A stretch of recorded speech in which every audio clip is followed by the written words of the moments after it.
Hi there, it is Wednesday. It is Wednesday, July 2nd. So I just want to remind you of a few things. So we heard that Ghislaine Maxwell was arrested, and I've heard somebody asking, is this a double? Because she was born in France, and France has no extradition. So are they pulling off another fake news story on us? I have no idea. If she is really the one who's been arrested, may they throw the book at her and may it stick. And then we need to pray for justice on behalf of all the children that were destroyed by destroyed on Epstein Island, and everybody involved in that evil. I've got 3 prayer requests for you today, guys.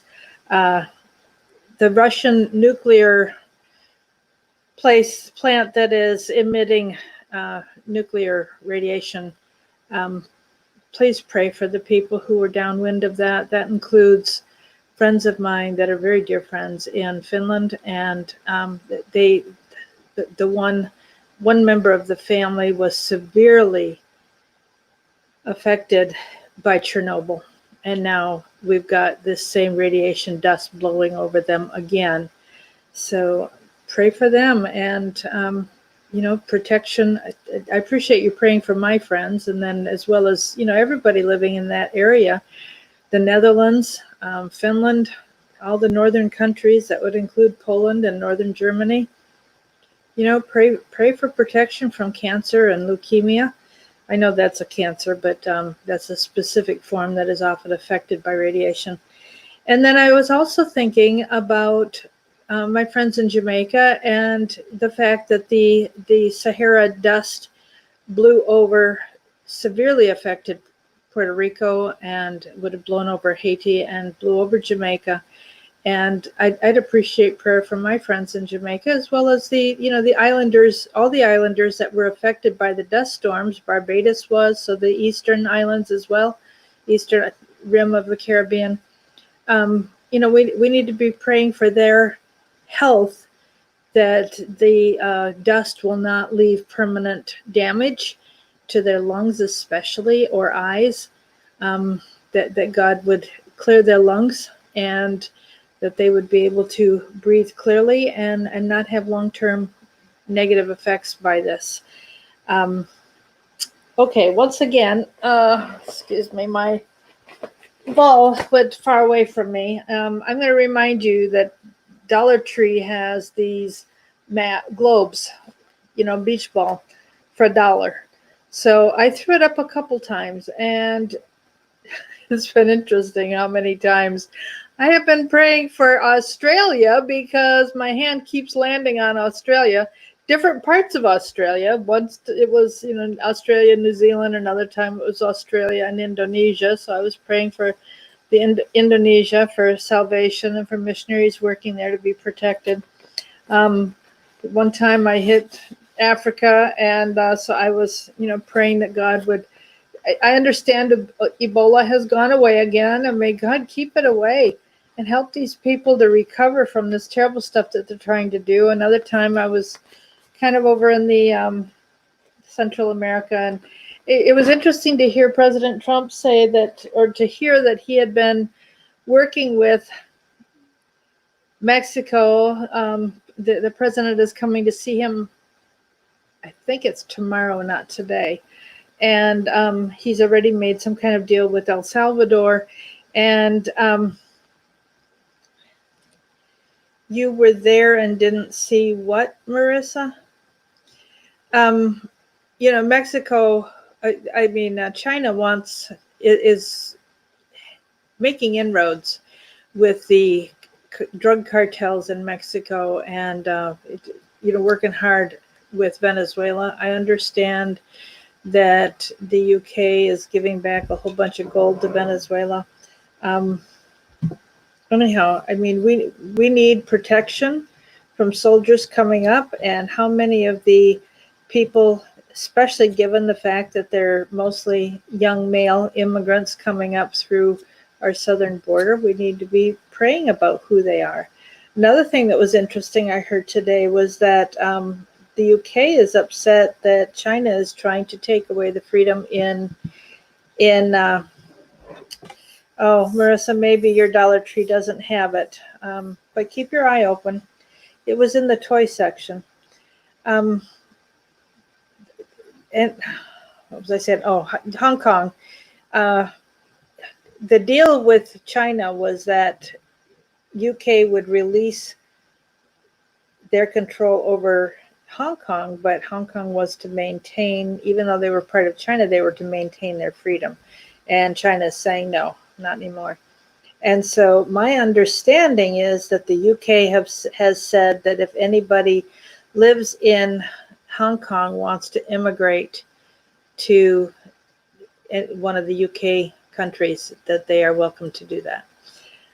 So given that, I was reading through, after finishing Ezekiel, I realized I hadn't finished the last few chapters of Proverbs yet in my reading through the Bible. And so I was doing a couple of the last chapters of Proverbs, and I hang in the kitty toilet. Look, when I've got,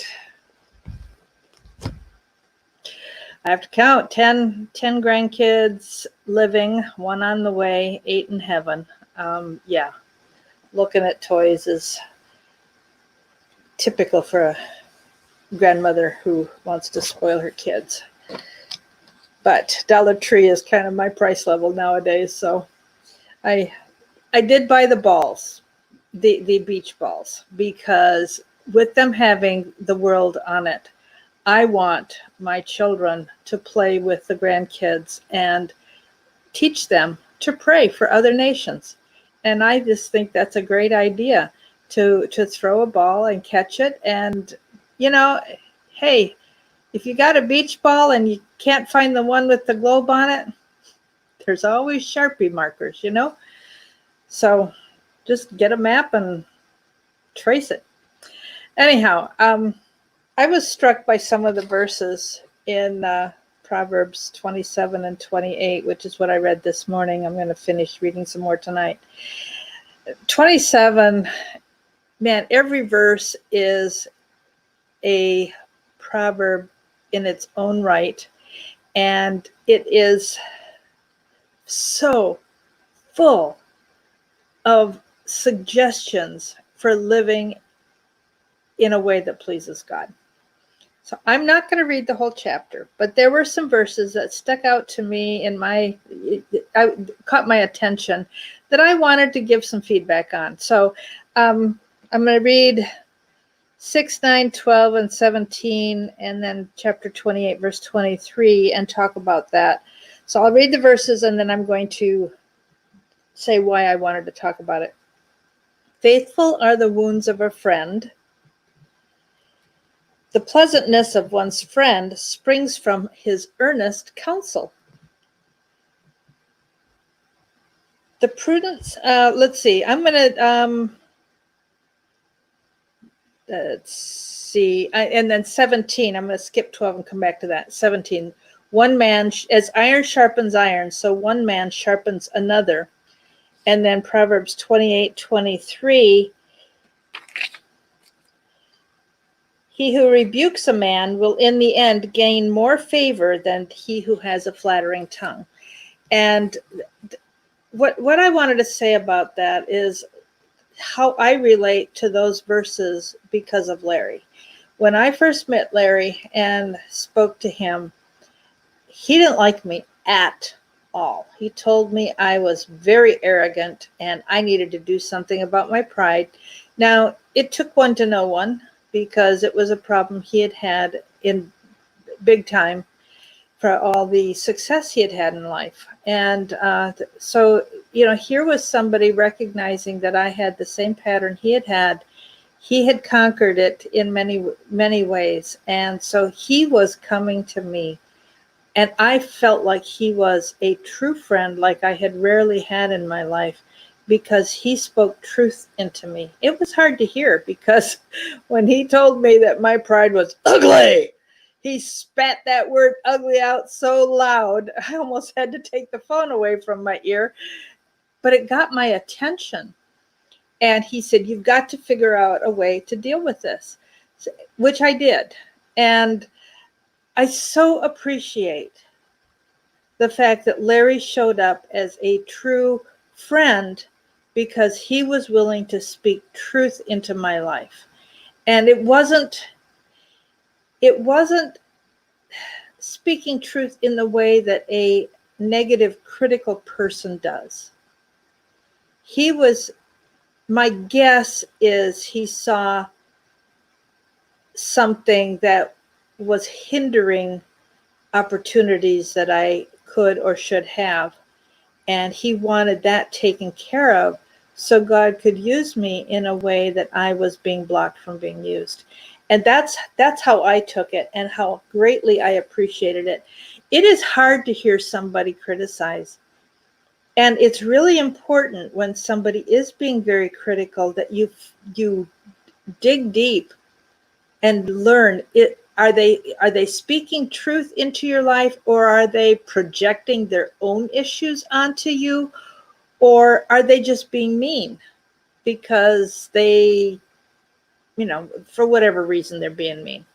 You've got to be discerning. You've got to figure that out. But I knew this was a problem for me. It was something I knew was an issue for years, for decades. And I wanted to change, but I didn't know how. And when Larry spat that word ugly out at me, I knew that it was whatever I had to do. This had to change, and it had to change right then. And I was not going to continue living life with this being the problem it had been in the past. Not that it doesn't continue to rear its ugly head, because of course it does. Habits die hard. But I appreciated so much that he spoke truth that I recognized as truth, and gave me some guidance. And we've talked about it many times. Anytime he's given me, more than a few seconds of his time, very often he comes back to talking about it again. And I appreciate that. So, may God give you a good friend who speaks truth into your life, and may you accept and recognize when truth is being spoken, not just to destroy you and tear you down because they're saying something truthful but negative, but that you will recognize and find a way to make change that needs to be done. So God can use you in a, bigger way than he is now. And trying to think whether I was going to go on to verse 12 or whether I had something more to say that flew out of my head. I'm going to go down to verse 12 in chapter 27 of Proverbs. The prudent see danger and take refuge, but the simple keep going and suffer for it. Here again, thank you, Kevin. That's just proof. That's just proof that God's done quite an amazing thing in my life. And God used Larry to do that. And so, there are ways that I have spoken into his life. And so that is something that creates a genuine friendship. Yes, we all have our faults. Like I discussed yesterday, there are positives and negatives in everybody. I remember now what I was going to say. There are positives and negatives in everybody, and everybody has strengths and weaknesses. If we can, this was one time where it was totally appropriate to call me on my area of weakness, because I had the inner strength to pursue making the change necessary. Mostly when there's a problem with somebody, try to figure out what their strengths are. What is this weakness? What strength is this weakness covering, so that you can help promote their strengths? And a lot of times the weaknesses become less obvious. They can become less problematic if you are helping somebody grow their strengths. And I know there was a balance there in what Larry was trying to do, which is why I appreciated it so much. Okay, so the prudent see danger and take refuge. That reminded me of the verse. It's in Proverbs 2. Go to the ant, thou sluggard, consider her ways and be wise, because she prepares in summer so that she's not in trouble in winter. That's what the ant does. And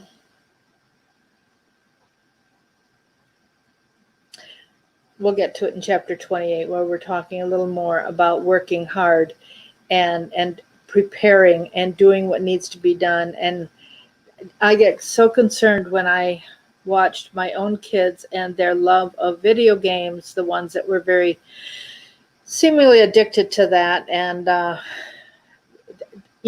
thank God for answered prayer, that the ones that had the biggest issues with the playing of games have really grown up to be hard workers in their field.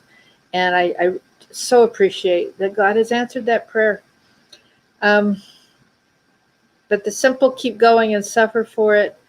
When I think of these kids up at Chaz or CHOP, when I think of that Democrat mayor who just said they're having a summer fest of love, but as soon as they attacked her house and she realized this was going to include her in a negative way, then all of a sudden there's an executive order and the police came in and dismantled it, a couple days later. So what that tells me is when we have leaders who are doing the wrong thing, if they will not listen to our pleas, then we need to do more. And we need to take note of what organizations are getting away with doing all kinds of evil. And I would suggest very strongly, I'm not going to go into this any further, but I would suggest very strongly that you listen to Coach Dave live this morning's program, because he is addressing this. He is addressing what these BLM and Antifa can get away with and the things that we care about and how to do something. And if you have any unction in you to get involved and make a difference, there are ways to do it. And Dave Daubenmire gives ideas on a regular basis of things that we could be doing when we don't live near him to participate. And there are other times he lives near Columbus, Ohio. So if you have a way to go there and meet him and participate with him with some of the things that they do. They went and took a group of men and they went up to Hillary's compound in Chappaqua, New York, and they prayed at the gate. One man, they circled by and prayed as they drove by. The police wouldn't let them stop. They had to just keep on driving. But there was one of the group that went back and the police were gone, and he actually stood at the gate and prayed for justice. And then they went to the parade. I think it was Memorial Weekend a year ago. They went to the parade and they had signs for equal justice and Hillary for prison on both sides of the road. There was no way for her to look left or right to want to wave to people without seeing their signs. She was not happy. Anyhow, speaking of Trump, I really appreciated, where did I write it? Oh, here. I read something just a little bit ago that he had said. It was on pbs.something.com. I didn't catch the whole thing. If the Democrats are willing to, Trump said, if the Democrats are willing to cause such destruction in the pursuit of power, just imagine what they'll do if they attain that power. So that's something we need to be keeping in mind. And that is a really good quote that you could share with other people. If Democrats are willing to cause such destruction in the pursuit of power, just imagine what they'll do if they obtain it. Because remember, any donation to BLM the money passes through to the Democrat Party and then gets funneled back to pay for protests, as well as we know Soros and others of his ilk paying. Okay, I'm going to move on to chapter 28. The righteous are as bold as a lion. Are you bold, folks? Are you willing to be bold? Do you open your mouth and share? Do you only do it on Facebook or social media where you're kind of an unknown, or do you speak to others? Larry has warned us that we have to be careful about how much we say to family, because family is family, and we've got to be careful about the relationships we stir up and destroy with what we open our mouth to say. And I know there are a lot of us that are just considered nutbags and fruitcakes because of what we say. But that doesn't mean we don't continue to be bold. We've got to speak up or we will lose this country. Larry has been saying since 2015, rub your fingers together, and the space between your thumb and finger, that's how close to socialism we are. And he said last week, we're not close anymore. We are there. Socialism, communism has arrived in America, and everything he warned against is here. And is it too late to take it back? Well, we haven't found that out yet. And so we need to keep fighting as hard as we can.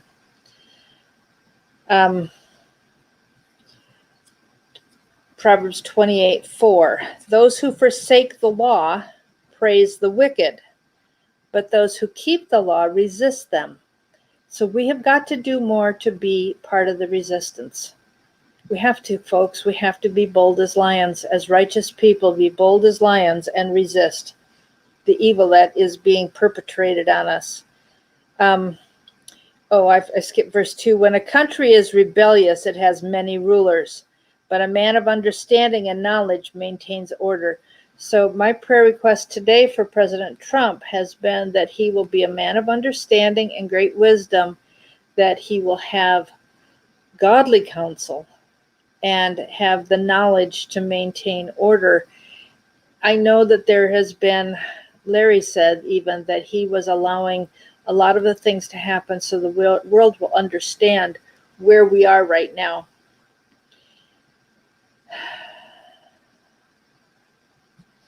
I don't know the answer to that, Pam. I haven't heard enough about it.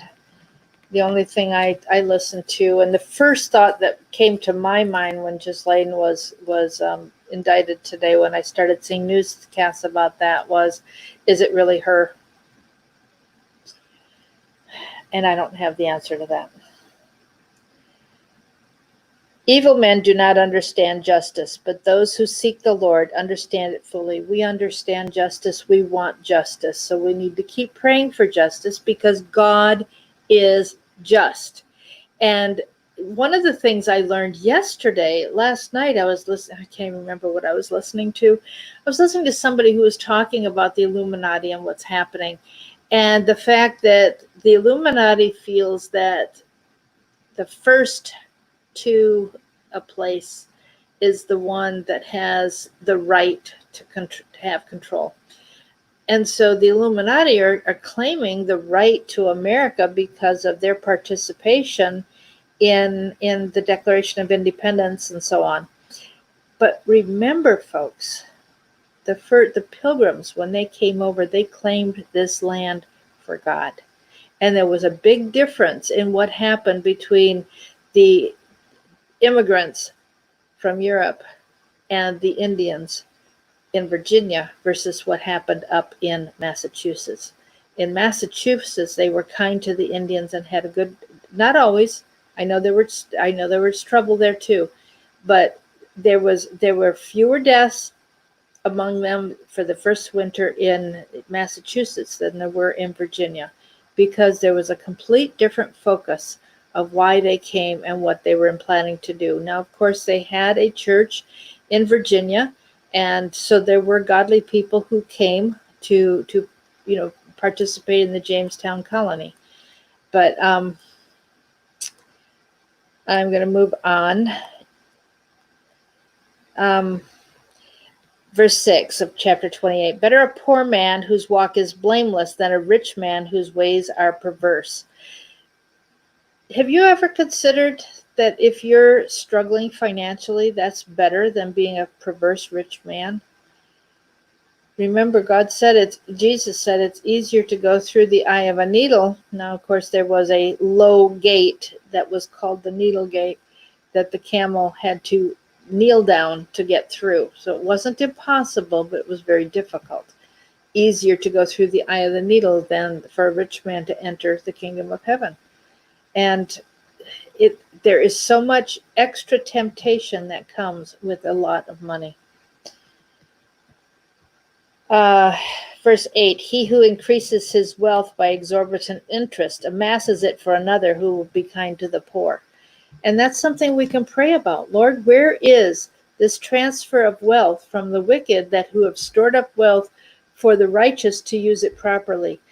That is a scripture that, to my knowledge, has not been fulfilled yet. And we need to see that happen, because it sure seems like we're running out of time before the Lord returns. If anyone turns a deaf ear to the law, even his prayers are detestable. I want my prayers to be heard and answered. And I don't want to be involved in anything detestable. I don't want to turn a deaf ear to the law. But we need to be praying for righteousness among our leaders. And I know there are some that have just crossed a line, and God needs to deal with them. And we can trust that God will. A rich man may be wise in his own eyes, but a poor man who has discernment sees through him. So, there's a verse in Psalm 119. I think it's verse 176, but I'm not positive. I'm trying to decide whether to turn back and check. But there's a verse that says, I have more understanding, I have more wisdom than all my teachers. And that's because David, in writing, he is seeking God. And there is, when you have, no, that's not it. I have so many verses underlined that I'm not going to be able to find it quickly. There is a verse that says, I have more understanding than all my teachers. And when you are pursuing righteousness and hiding God's word in your heart, there's a tremendous amount of wisdom that you have because of that. And then verse 28 of chapter 28, when the wicked rise to power, people go into hiding, but when the wicked perish, the righteous thrive. We need these wicked people dealt with so that we might thrive and prosper. We don't want the wicked. The wicked need to be dealt with if there's to be any godliness and righteousness continuing here. Mark Taylor is correct, and I have prayed myself because I am aware of what he said, that no country has sent as many missionaries. I think I even mentioned this yesterday. No country has sent as many missionaries around the world as the United States has. And the money that we have as a country, the church, the Christians in this country have shared with missions around the world, whether they were preaching the gospel or helping the poor in some other way. No country has spent the kind of money that we have spent to help others. And God weighs that against the detestable things that have been done in this country as well. And yes, I expect that there will be a blessing for that. But we have been blessed over the years. We have.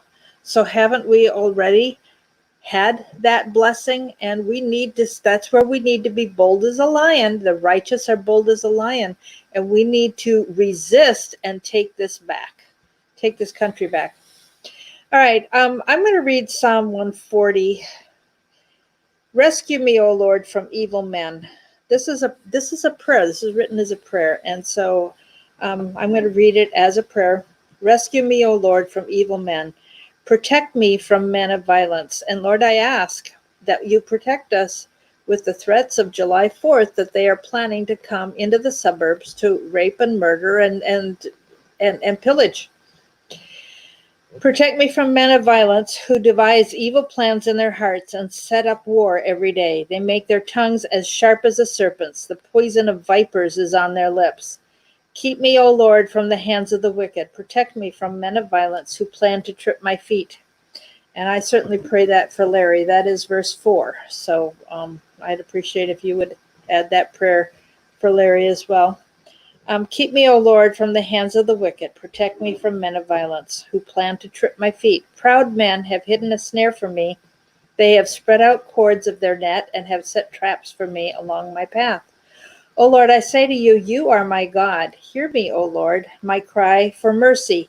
Hear, O Lord, my cry for mercy.